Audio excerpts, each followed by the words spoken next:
So guys, update ko kayo sa aking green beans guys. Diba nag-harvest na tayo noon? Marami tayong na-harvest guys. At nag-iisa lang ito guys, yung green beans ko. At tingnan nyo ngayon guys. Oh. After na-trim ko siya guys, pinutol ko na yung mga ano niya guys. Tingnan nyo. Diba nakat na yung mga dito. Akala ko hindi na siya mabubuhay guys. Mamamatay na ba? Tingnan nyo guys. Oh. Ayan, ang dami na naman yung bunga guys. Maganda pa lang i-water sa plants yung rice water. Tingnan nyo guys. Ayan, may harvestin na naman tayo guys. Ayan, tingnan nyo sa ilalim guys. I'm so happy. So ayan guys. Mayroon pa namang flowers guys. Oh, tingnan nyo. Tingnan nyo guys.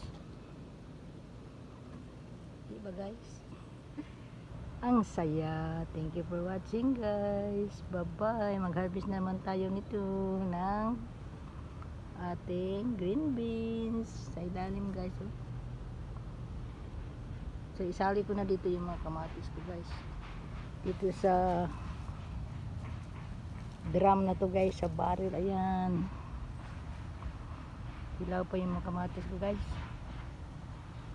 Tingnan nyo guys, oh, mga kamatis ko. Ayan guys.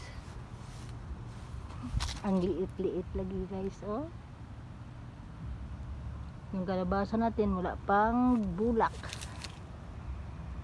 So ayan guys. Thank you for watching guys.